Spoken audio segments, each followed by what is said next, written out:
প্রিয় আগৈলঝরা ও গৌরনদীবাসী, এই মাত্র আমাদের হাতে বেসরকারিভাবে নির্বাচিত হওয়ার ফলাফল হাতে পৌঁছালো। প্রায় লক্ষাধিক ভোটে আপনারা আমাকে তৃতীয়বারের মতো জাতীয় সংসদের এমপি নির্বাচিত করেছেন।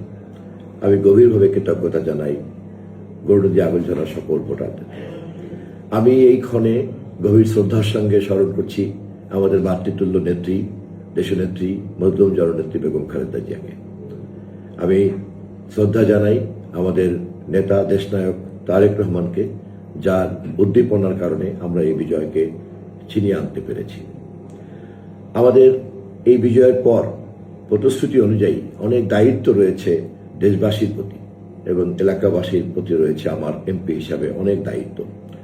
সেই বিষয়টিকে স্মরণ করেই আমি আপনাদের কাছে বিনীতভাবে আহ্বান জানাই, বিশেষ করে নেতাকর্মীদের কাছে আমি বিনীতভাবে আহ্বান জানাই, আমরা একটা প্রতিহিংসামুক্ত রাজনীতির পরিবেশ গড়ে তুলব। আমরা আমাদের এই এলাকার কোনো প্রতিপক্ষের সঙ্গেই কোনো অসুস্থ আচরণে আমরা করব না। আমরা প্রশাসনকে সকল কাজে সহযোগিতা করেছি, ভবিষ্যতেও করব।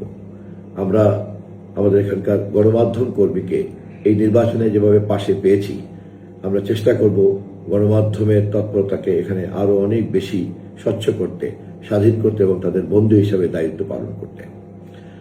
আগামী দিনগুলিতে আমাদেরকে যে কাজগুলি করতে হবে তার মধ্যে গুরুত্বপূর্ণ হচ্ছে গ্রামীণ সড়ক অবকাঠামো নির্মাণ করা এবং একটি মাদকমুক্ত গৌরনদী প্রতিষ্ঠা করা।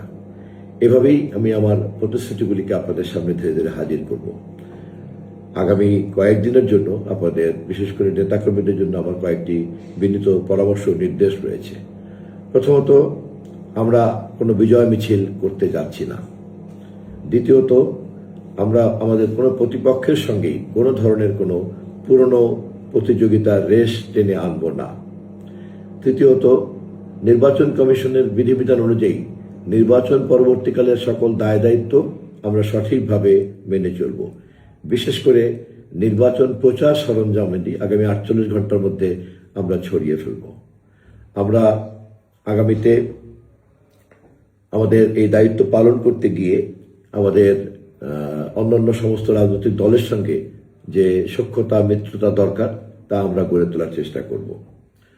আমি বিশেষভাবে কৃতজ্ঞতা জানাই আমাদের এই এলাকার হিন্দু ভাই বোনদেরকে এবং খ্রিস্টান ভাই বোনদেরকে। তারা আমার প্রতি যে আস্থা এবার দেখিয়েছেন তা আমাকে গভীর কৃতজ্ঞতা ঋণে আবদ্ধ করেছে। আমি আমার বাকি সারা জীবন আমার এই এলাকার হিন্দু ভাই বোন এবং খ্রিস্টান ভাই বোনদের অভিভাবকের দায়িত্ব পালন করে যাব। আমি এলাকার নেতাকর্মী এবং এলাকার সমস্ত ভোটারদের কাছে আবারও ধন্যবাদ জানিয়ে, কৃতজ্ঞতা জানিয়ে এবং ভবিষ্যতে পরবর্তী পরামর্শ এবং নির্দেশ না দেওয়া পর্যন্ত আমাকে অনুসরণ করার আহ্বান জানিয়ে আজকের মতো বিদায় নিচ্ছি। খোদা হাফেজ। বাংলাদেশ জিন্দাবাদ। তারেক রহমান জিন্দাবাদ। খালেদা জিয়া অমর হোক।